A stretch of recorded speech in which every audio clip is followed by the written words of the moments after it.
Assalamualaikum warahmatullahi wabarakatuh. Di sini saya dari kelompok 4 akan mewawancarai dari Ketua BLM mengenai tupoksi BLM. Yang pertama, pertanyaannya adalah BLM sendiri memiliki tugas pokok mengenai apa saja? Boleh dijawab, Teh?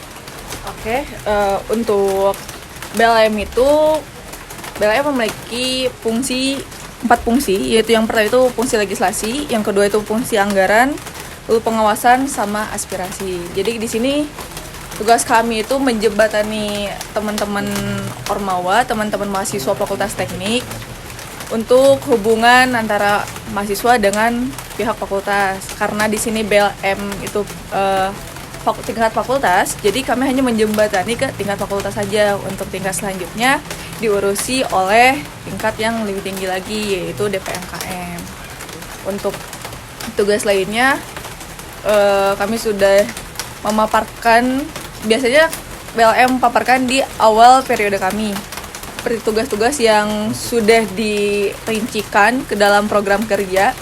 Salah satunya itu ada training legislatif atau pelatihan mengenai surat menyurat, proposal, lalu birokrasi seperti apa, itu termasuk ke dalam tugas dari badan legislatif. Dan untuk tugas yang lebih umumnya lagi, kami tuh mengatur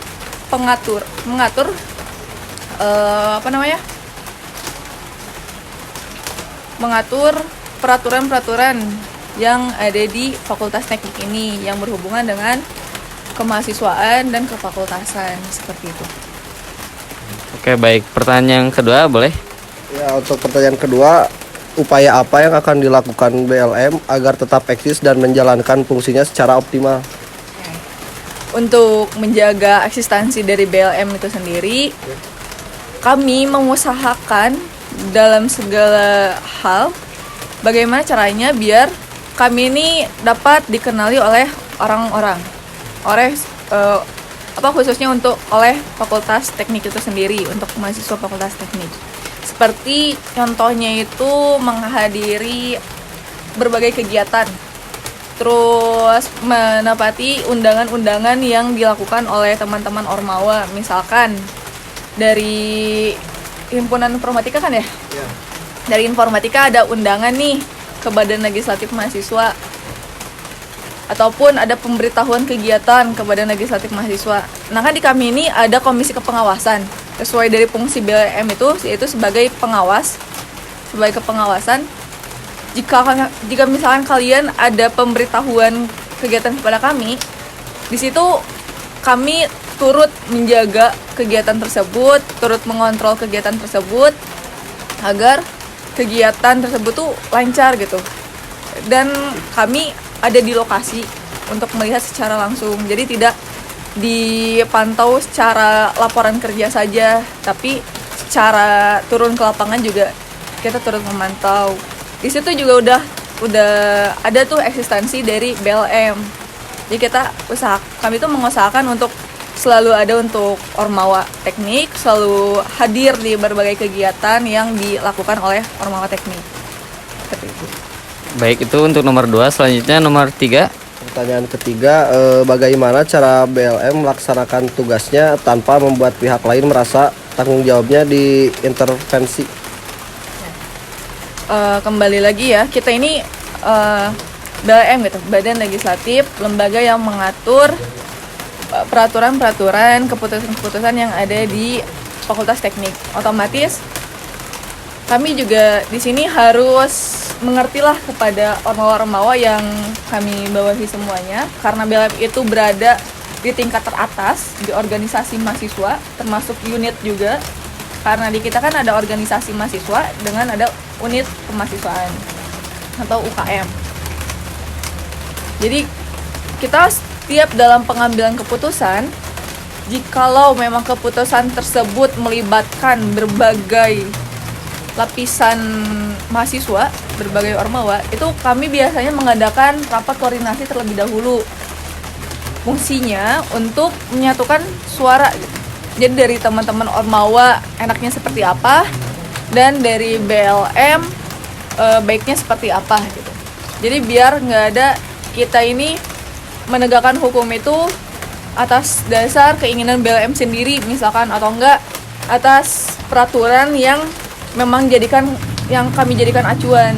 Tidak, tapi kami juga menyesuaikan dengan kondisi dari lingkungan Fakultas Teknik itu seperti apa. Sehingga kita pasti ada musyawarah terlebih dahulu. Terus kalau misalkan sudah adanya musyawarah, kita penetapan, lalu penyetujuan. Dimana hasil dari musyawarah tersebut itu kita dijadikan sebuah keputusan, kita jadikan sebuah peraturan yang nanti pada akhirnya Ormawa itu sendiri loh yang menyetujui, bukan hanya kami dari BLM yang menyetujui, tapi Ormawa juga. Sehingga ketika pelaksanaan peraturan nanti, pelaksanaan keputusan nanti, Ormawa itu dengan senang hati menjalankan keputusan-keputusan yang sudah ada di Fakultas Teknik yang sudah ditetapkan. Karena bersumber dari persetujuan seluruh juga gitu. Seperti itu. Oke, baik. Untuk pertanyaan selanjutnya. Bagaimana cara BLM mengetahui bahwa tidak ada penyelewangan dana oleh panitia dalam pelaksanaan kegiatan mahasiswa? Untuk penyelewengan dana ya, kembali lagi ke fungsi dari BLM itu sendiri. Di BLM itu ada kepengawasan dan juga ada anggaran. Nah, sebelum kita melakukan pencairan terlebih dahulu ya, untuk step by stepnya dari awal, kan kita ada pencairan dana terlebih dahulu tuh untuk pendanaan yang kami atur sepenuhnya itu pendanaan yang dari fakultas. Jadi nanti kan kalian kalau misalnya ikut ngadain kegiatan kan suka ada proposalan. Nah, si proposal itu sebelum kalian memasukkan ke fakultas itu ada birokrasinya dulu. Jadi kalian nanti memasukkan proposal itu ke BLM dulu untuk dicek dan direvisi kalau misalnya memang ada hal-hal yang perlu direvisi gitu. Dari mulai tata naskahnya, dari mulai anggarannya, itu ada pengecekan terlebih dahulu. Nah, untuk nanti ketika pencairan dari fakultas turun misalnya untuk keuangannya, itu kita ada pengawasannya. Jadi dibarengin ketika kita bareng-bareng nih ke fakultas untuk pencairan dana, dan untuk pengambilan dananya kita bersama-sama juga, agar dari misalkan dari pihak informatikanya mengetahui dana yang turun segini, dari BLM-nya juga mengetahui ternyata memang dana yang turun itu sekian gitu. Untuk pencairan. Nah, untuk pelaksanaannya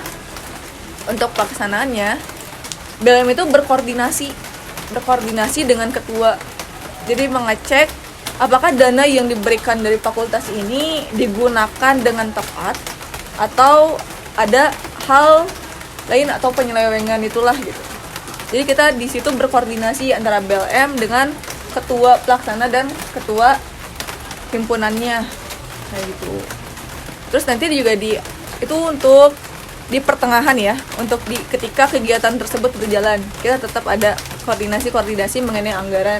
Takutnya ada kekurangan kah, atau ada penyelewengan kah, atau lain sebagainya lah yang di luar dari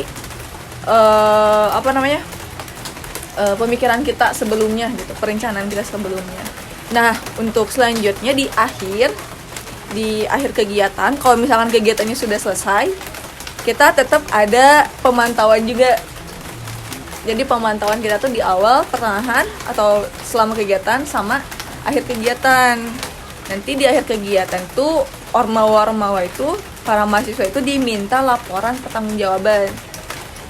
Untuk tiap kegiatan itu namanya laporan kegiatan. Jadi tiap kegiatan selesai, itu dalam kurun waktu 1 minggu, kalian itu harus memberikan atau menyetorkan laporan kegiatan yang sudah kalian laksanakan.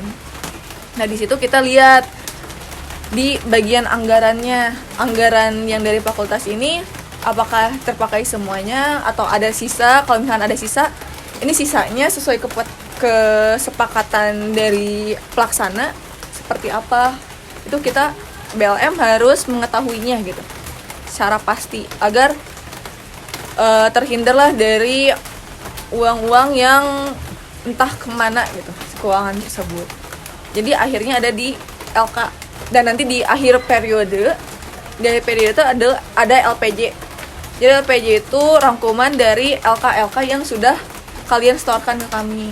Jadi di akhir periode, apakah ketika dari LK-LK tersebut itu ketika dijumlahkan, apakah si keuangannya itu sesuai sama yang dianggarankan sama fakultas? Karena fakultas itu tiap tahunnya menganggarkan sekian juta untuk ormawa kita gitu. Jadi nanti di akhir periode nanti apakah ada sisa untuk periode kalian atau enggak, ada kelebihan dana kah? Kalau misalkan ada kelebihan dananya karena apa? Terus kalau misalkan ada dana gaib, misalkan dana yang tidak diketahui, itu kenapa? Kayak gitu. Mungkin untuk itu. Terus selanjutnya, Apakah ada tujuan organisasi BLM yang belum tercapai sampai saat ini? Oke. Untuk tujuan organisasi BLM, mungkin ini masih bentuknya evaluasi dari periode sebelumnya. Untuk periode sebelumnya yang kami rasakan gitu, di periode ini pasti ada beberapa program yang tidak terlaksanakan atau tidak tersampaikan atau terrealisasi secara sempurna gitu ya, secara penuh. Jadi di BM yang periode sekarang kita sedang mengusahakan mengenai keputusan dan peraturan yang memang rancu. Terus dari tahun ke tahun juga selalu ada peraturan yang berubah, karena peraturan yang kami susun ini tuh bukan hanya peraturan yang dapat mensejahterakan ormawa lah gitu, tapi kami juga perlu mensinkronkan dengan peraturan fakultas yang sudah dekan dan jajarannya buat. Jadi kita harus ada sinkronisasi setiap tahunnya. Seperti contohnya tahun sekarang kan dalam sebuah lembar pengesahan itu ada perubahan, otomatis dari kami juga harus menyesuaikan peraturan yang dengan fakultas untuk lembar pengesahan yang tahun ini seperti apa, dan kami harus menyesuaikannya dan merealisasikannya ke ormawa kayak gitu. oke baik. Untuk pertanyaan selanjutnya, Divisi apa saja yang dimiliki oleh BLM? Divisi yang dimiliki atau yang ada di BLM. Kalau BLM itu kan karena bentuknya badan ya, badan legislatif. Bentuk keanggotaan kami itu bukan divisi atau juga bukan departemen atau biro, bukan. Tapi bentuk dari keanggotaan kami itu komisi. Ya, jadi untuk komisinya itu di BLM itu ada 4 sesuai dari fungsi BLM itu sendiri. Yang pertama itu ada komisi 1 legislasi. Terus yang kedua ada komisi 2 anggaran, yaitu yang mengurusi tentang keuangan, budgeting di Fakultas Teknik. Yang ketiga itu ada komisi kepengawasan, di mana segala kegiatan yang dilakukan oleh organisasi mahasiswa teknik atau unit kegiatan mahasiswa teknik itu kami awasi, kami pantau dari awal pembentukan panitia sampai nanti akhir pembubaran, sampai nanti LK segala hal kayak gitu. Terus yang terakhir itu ada komisi 4, itu mengenai aspirasi, di mana di sini kami menyediakan jalur birokrasi, terus menyediakan media untuk teman-teman beraspirasi, berkomentar atau bersuara mengenai kebijakan-kebijakan yang ada di Fakultas Teknik. Komisi 4 ini tuh bekerja sama lah sama divisi aspirasi dan HAM, advokasi dan HAM di Badan Eksekutif Mahasiswa. Jadi masih ada kesinambungannya lah antara BLM dan BEM kayak gitu. baik. Terus selanjutnya, Adakah suatu work model bagi BLM? Apa? Work model, jadi kayak alur kerja gitu. Untuk alur kerja tentu ada. Di kita tuh ada yang namanya program kerja. Jadi kita di sini kami BLM menyusun program-program apa saja yang akan kami lakukan selama 1 periode ke depan. Jadi ada program-program yang harus kami laksanakan selama 1 periode yang berhubungan dengan seluruh organisasi mahasiswa atau ormawa dan unit kegiatan. Untuk program itu sendiri yang tadi dijelaskan di awal, ada training legislatif atau sekolah legislasi, terus ada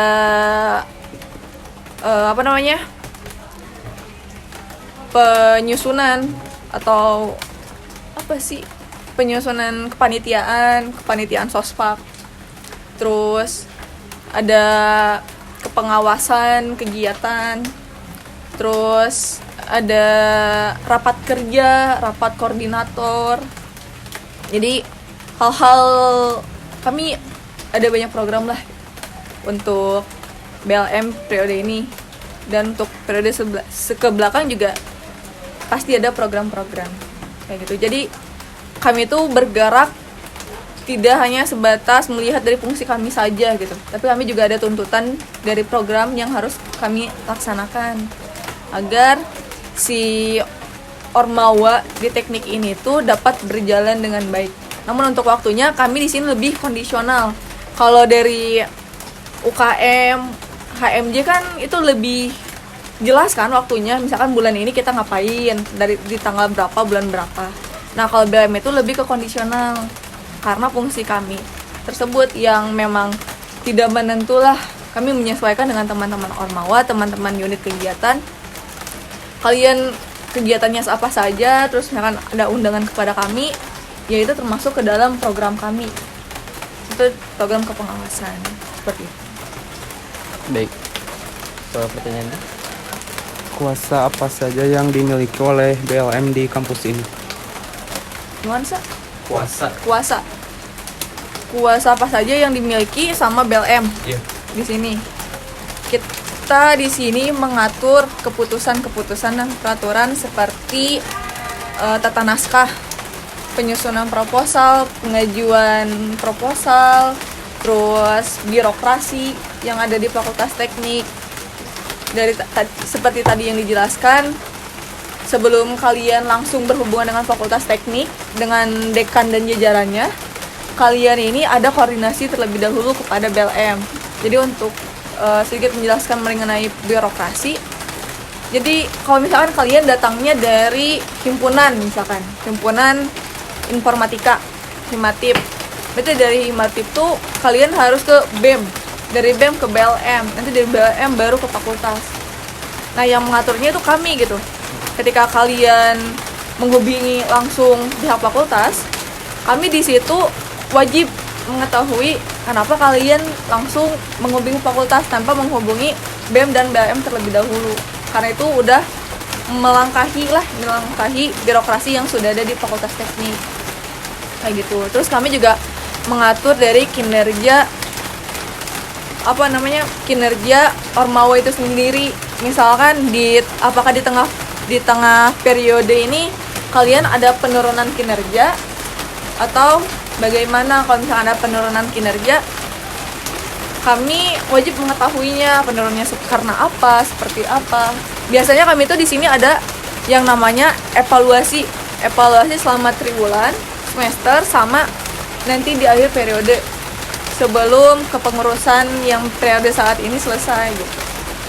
Kami ada pengaturan seperti itu. Lalu ada pengaturan mengenai anggaran juga. Anggaran tuh diaturnya seperti apa, kami juga ikut mengatur. Terus di luar dari hal lain, kami juga mengatur dari segi beasiswa. Di fakultas kan ada beasiswa tuh. Nah, kami juga di sini memantau bagaimana caranya beasiswa yang ada di fakultas itu sampai ke teman-teman mahasiswa lainnya secara adil lah gitu. Jadi kami juga melihat dulu mahasiswa seperti apa yang mendapatkan beasiswa, sehingga yang memang mahasiswa tersebut pantas mendapatkan beasiswa itu tetap mendapatkannya. Gitu. Untuk kekuasaan lainnya itu hampir sama seperti fungsi-fungsinya, dari kekuasaan legislasinya, kekuasaan kepengawasan, kekuasaan aspirasi, kekuasaan terus anggarannya. Sesuai komisinya. Iya, sesuai komisinya. Gitu. Yang selanjutnya boleh. Apa bedanya BEM dengan BLM? Kalau BEM itu lebih ke eksekusinya. Jadi yang full terjun di lapangan itu BEM. Untuk legislasi itu kami bergerak di belakang layar. Kami bergerak di bagian peraturan-peraturan, keputusan-keputusan kayak yang tadi di awal udah dijelaskan. Nah, untuk BEM itu lebih ke eksekusinya. Ketika misalkan nih ada aspirasi yang masuk ke BLM. Misalkan aspirasi mengenai beasiswa lah ya, yang lebih umum. Misalkan mahasiswa ini ada aspirasi mengenai beasiswa, misalkan beasiswanya tidak sampai ke mahasiswa untuk informasinya, sampai ke BLM. Nanti dari BLM kami memikirkan nih bagaimana caranya si beasiswa yang dari fakultas itu bisa tersampaikan rata ke mahasiswa yang ada di Fakultas Teknik. Nah, untuk penyebarannya, untuk realisasi dari pemikiran kami itu dieksekusi oleh Badan Eksekutif Mahasiswa. Terus contoh lain, misalkan dalam peraturan mahasiswa baru itu harus menjalani masa orientasi fakultas terlebih dahulu atau sering dikenal sama sospak. Itu di peraturan BLM itu ada mengenai sosialisasi fakultas. Nah, untuk realisasi sosialisasi fakultasnya itu bukan kami yang mengerjakan, tapi badan eksekutif yang mengerjakan. Jadi kami bukan memerintahkan, tapi menghimbau ke badan eksekutif mahasiswa untuk melaksanakan sosialisasi fakultas sesuai peraturan dan kebijakan yang ada di Fakultas Teknik. Nah, gitu. Itu untuk contoh kedua. Terus untuk contoh lain, misalkan dari kepengawasan lah gitu. Dari kepengawasan, kami misalkan ada di kepengawasan tuh ada yang namanya evaluasi kegiatan. Misalkan harus membuat link. Kan di peraturan itu ada tuh mengenai evaluasi kegiatan, evaluasi kinerja. Nah, nanti yang menyebarkan link seperti itunya itu Badan Eksekutif Mahasiswa. Nah, nanti Badan Eksekutif Mahasiswa melaporkan ke Badan Legislatif bahwasannya mahasiswa di Fakultas Teknik itu memiliki nilai sekian loh. Nah, nanti si datanya kami olah kayak gitu. Terus misalkan ada aspirasi lain dari luar, misalkan mengenai kenyamanan fakultas, kenyamanan kampus, kenyamanan fasilitas, misalkan sampai ke kami, atau enggak kami ingin meminta penilaian atau masukan mengenai fasilitas yang ada di kampus ini. Itu kami memerintahkan Badan Eksekutif Mahasiswa untuk mencari si data-data dari mahasiswa Fakultas Teknik. Kalau misalkan Badan Eksekutif Mahasiswa sudah mendapatkannya, kan nanti bakalan ada laporan tuh. Nanti si laporan itu akan disampaikan kepada Badan Legislatif Mahasiswa, yang selanjutnya akan ditindaklanjut antara Badan Legislatif Mahasiswa dengan fakultas. Ketika kan dari segi fasilitas, misalkan kalian membutuhkan apa, AC misalkan di kelas, kalian butuh AC di kelas, nanti kalian bisa diwadahi sama Badan Eksekutif Mahasiswa. Jadi Badan Eksekutif Mahasiswa membuat surat fasilitas atau proposal fasilitas.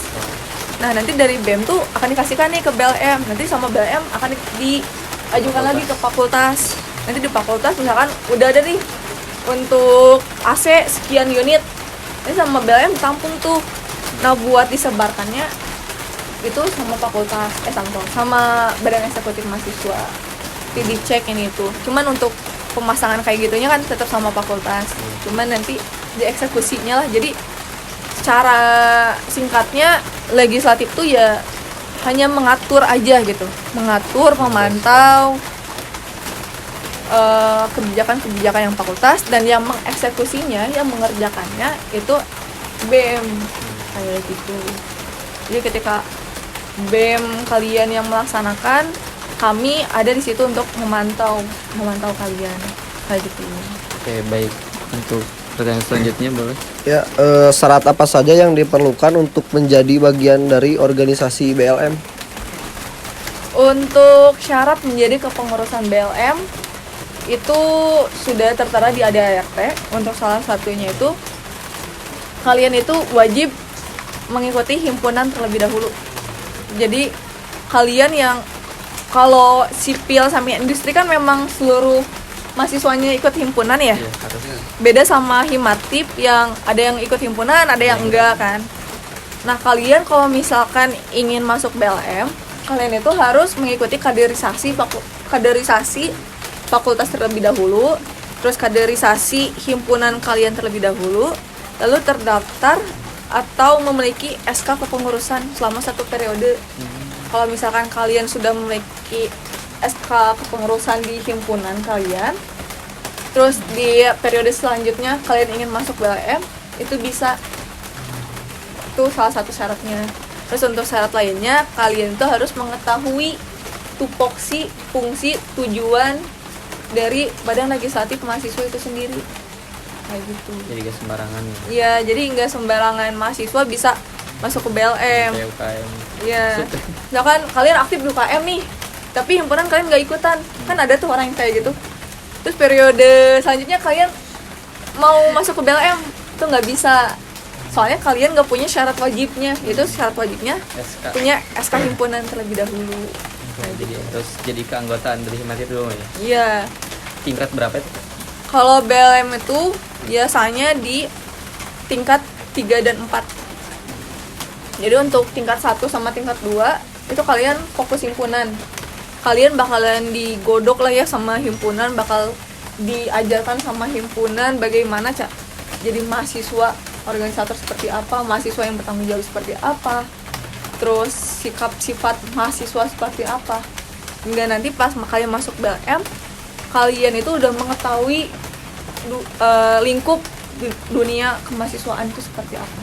Karena di BLM itu kita bukan ranahnya belajar, tapi ranahnya kalian mengabdi. Kalau himpunan tuh kalian ranahnya pembentukan, pembelajaran, pencarian, kayak gitu kalau himpunan. Nah kalau BLM itu kalian udah bukan ranahnya lagi. Kalian ranahnya merealisasikan ilmu-ilmu yang udah kalian dapatkan selama di himpunan, kayak gitu. Karena tanggung jawabnya juga kan besar di BLM sama BEM itu. Otomatis kalian juga harus punya jiwa mental yang kuat gitu, sebelum masuk BLM. Terus syarat lainnya itu karena kita ini ada di Fakultas Teknik, yang memang Fakultas Teknik ini tuh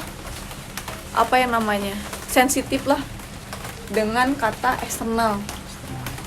Ngerti kan? Waktu di sosialisasi fakultas pasti kalian udah dikasih tahu sama teman-teman, sama kakak-kakak panitianya bahwa Fakultas Teknik ini adalah fakultas yang memang bersih dari organisasi eksternal kampus. Kalau eksternal himpunan itu kita masih menerima organisasi eksternal tuh seperti kalau himatip tuh apa namanya tuh yang Vertikomnas. Terus kalau sipil itu ada FKM-TSI. Terus kalau industri itu ada IMTI, Ikatan Mahasiswa Teknik Indonesia. Jadi kalau misalkan eksternal himpunan kami masih menerima untuk Fakultas Teknik, namun untuk eksternal kampus yang pasti teman-teman juga tahu lah ya eksternal kampus itu apa saja, itu di BLM kami tidak menerima karena kami tidak ingin ada pemikiran-pemikiran di luar pemikiran Fakultas Teknik, pemikiran anak-anak teknik kayak gitu. Jadi kalian tuh kalau memang mau masuk BLM, kalian tuh harus bersih dari kata eksternal. Jadi kalian tuh memang karena bukan karena kami fanatik atau bagaimana, kami tuh belajar dari tahun-tahun sebelumnya, pengalaman sebelumnya. Orang-orang yang masuk eksternal itu membawa tujuan eksternalnya ke dalam Fakultas Teknik, yang dimana tujuannya itu kebanyakan hampir bertolak belakang sama ketentuan kenyamanan yang ada di Fakultas Teknik. Itu sebabnya kenapa kami di BLM itu mengangkat yang namanya eksternal. Dan untuk keputusan eksternal ini sendiri sudah disetujui sama pihak fakultas, pihak dekan, seperti itu. Jadi kalau misalkan ada teman-teman yang mengikuti eksternal terus komplain perihal kebijakan BLM yang melarang teman-teman tersebut untuk masuk BLM, kami juga punya payung hukumnya loh gitu. Kami punya peraturan yang sudah disetujui oleh fakultas, oleh dekan mengenai hal itu kan gitu. Dan untuk syarat lainnya itu ada di peraturan panitia khusus. Itu panitia yang punya hak dan kewajiban untuk mengatur musyawarah besar dan pemilihan ketua. Karena BLM itu berbeda dengan organisasi lainnya, berbeda dengan BEM, berbeda dengan HMJ, berbeda dengan UKM, di mana BLM itu memang dari sebelum mencalonkan itu sudah diseleksi, pas mencalonkan diseleksi lagi, ketika mubas untuk ketuanya kan kalau di himpunan itu untuk ketuanya itu kan bisa mengajukan sebelumnya jadi mendaftar sebagai calon ketua. Nah kalau BLM itu kita nggak mencalonkan sebagai ketua terlebih dahulu, tapi mencalonkan sebagai anggota BLM terlebih dahulu sebelum mubes. Jadi pas di mubes nanti langsung di wawancara di ini itu siapa yang cocok menjadi ketua. Jadi beda sama himpunan yang lain. Gitu. Baik, untuk pertanyaan, jadi nggak bisa masuk ke BLM pakai jalur orang dalam ya? Nggak bisa. Kalian harus ada rekomendasi dari himpunan, karena kalian tuh ke BM tuh atas dasar kepentingan himpunan kalian gitu. Jadi nggak bisa diri sendiri tuh pengen ke BLM nih, karena kalian pengen ke BLM salah satu dari kalian, tapi misalkan himpunan melarang, ya kalian nggak bisa.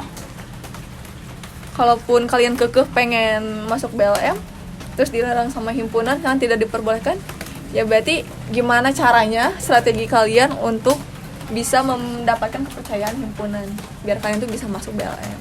Itu rekomendasi dari himpunannya. Baik, untuk pertanyaan selanjutnya, Suka dan duka menjadi bagian dari organisasi BLM itu apa? Suka duka. Kalau suka duka kayaknya harus ditanyakan ke yang sudah merasakannya banget kan. Kalau saya tuh baru berapa bulan? Agustus, September, Oktober. Sekarang Oktober kan, berarti baru 3 bulan. Baru 3 bulan di BLM. Jadi belumlah merasakan yang namanya suka duka. Kalau sedikit-sedikit ada lah ya pasti. Karena yang namanya juga organisasi tuh nggak jauh lah dari yang namanya permasalahan. Paling yang jadi PR kami itu pemahaman ormawa mengenai peraturan-peraturan dan birokrasi yang ada di sini. Jadi dukanya ya kita tuh harus kerja ekstra lah buat kalian tuh gimana ya, kalian tuh biar kalian tuh paham gitu mengenai peraturan yang ada di sini, mengenai proposalan kayak gimana. Kita harus mengajarkan, kita harus memutar otak. Kalau misalkan strategi yang dulu ternyata tidak intens, tidak sesuai atau tidak sesuai dengan keinginan, ya berarti kita harus mencari strategi lain biar kalian tuh paham gitu mengenai peraturan sama keputusan yang ada di sini. Terus untuk sukanya BLM itu kita programnya kondisional, namun kita banyak kegiatan. Jadi diundang sana sini, jadi pengisi acara, terus mendapatkan tingkat yang lebih tinggi, kedudukan yang lebih tinggi di fakultas teknik dan di ormawanya. Itu sih sukanya. Jadi istilahnya kita ini tuh BLM itu organisasi yang paling atas loh. Jadi kami tuh bisa mewadahi kalian, bisa membantu kalian secara leluasa karena kami berada di paling atas. Kayak gitu sukanya. Kalau dukanya, alhamdulillah sampai sekarang baru PR aja yang dari periode sebelumnya. Belum ada duka yang lebih jauh lagi. oke. baik itu untuk suka dan duka menjadi bagian dari organisasi BLM. Selanjutnya, Dan untuk pertanyaan terakhir, bagaimana jadinya bila kampus ini tidak ada organisasi BLM? Kalau misalkan kampus ini nggak ada BLM yang mengatur, yang mengawasi peraturan dan ketetapan di teknik siapa? Karena yang punya hak untuk mengatur dan mengawasi ketetapan di peraturan di teknik ini tuh hanya BLM gitu. Karena BEM itu hanya untuk mengeksekusi saja, tidak ada untuk mengatur kayak gitu. Sedangkan yang mengatur tuh haknya hanya BLM saja. Jadi kalau misalkan BLM nggak ada di fakultas ini, mungkin kalian bakalan kemana-mana gitu jalurnya. Jadi nggak jalur yang memang seharusnya kalian ikutin kayak gitu. Itu paling kalau misalkan nggak ada BLM. Terus kalau misalkan tidak ada BLM, untuk birokrasi kalian akan sedikit kebingungan mengenai birokrasi ini harus bagaimana, ini harus seperti apa. Terus untuk peraturan misalnya seperti proposal, surat menyurat, ini formatnya harus seperti apa, kan nggak tahu kan. Terus kalau misalkan nggak ada BLM dari awal, misalkan kalian nggak bakalan